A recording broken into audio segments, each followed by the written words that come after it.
Hi எல்லாருக்கும் வணக்கம். நான் Bharathi. Welcome back to my Wings channel. இன்னைக்கு வீடியோல திருக்குறளின் அதிகாரம் 15 பிறனில் விழையாமை பற்றி தான் பார்க்க போறோம்.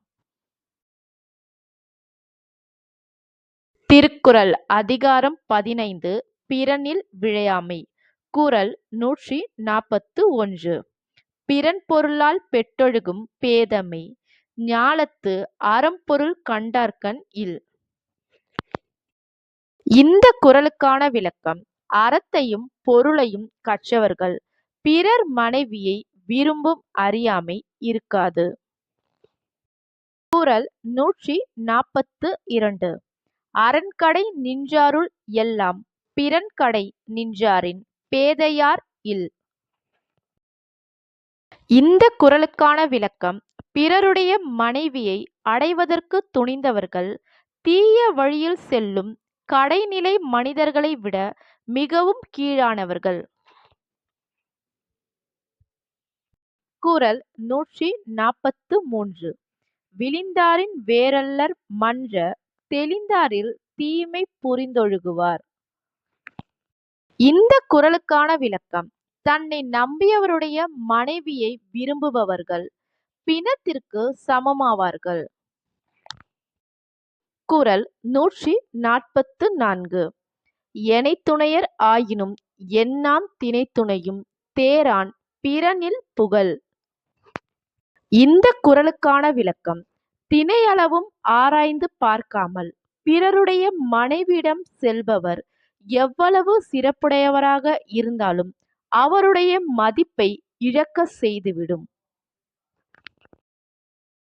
குறள் 145.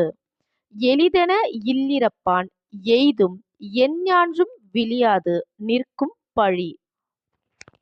இந்த குறளுக்கான விளக்கம்: இந்த செயல் எளிதென கருதி பிறருடைய மனைவியிடம் ஒழுக்கத்தை மீறி செல்கின்றவன் எப்பொழுதும் அழியாமல் நிற்கும் பழியை அடைவான். குறள் 146. பகை பாவம் அச்சம் பழி என நான்கும் இகவாவாம் இல் இறப்பான் கண். இந்த குறளுக்கான விளக்கம்: பகை பாவம் அச்சம் பழி என்ற நான்கு தீமைகளும் பிறருடைய மனைவியை நாடி செல்பவனிடமிருந்து என்றும் நீங்காமல் இருக்கும். குறள் 147. அறனியலான் இல்வாழ்வான் என்பான் பிறனியலான் பெண்மை நயவாதவன். இந்த குறளுக்கான விளக்கம்: பிறருடைய மனைவியை விரும்பாதவனே நல்வழியில் இல்வாழ்க்கை வாழ்பவன் எனப்படுவான். குறள் 148. பிறன்மனை நோக்காத பேராண்மை சான்றோர்க்கு அரண் ஒன்றோ ஆன்ற ஒழுக்கு. இந்த குறளுக்கான விளக்கம்: பிறருடைய மனைவியை விரும்பி பார்க்காத பெரிய ஆண்மை சான்றோர்க்கு அறம் மட்டும் அல்ல நிறைந்த ஒழுக்கமும் ஆகும். குறள் 149. நலக்குரியார் யாரெனின் நாமநீர் வைப்பின் பிறர்க்குரியால் தோள் தோயாதார்.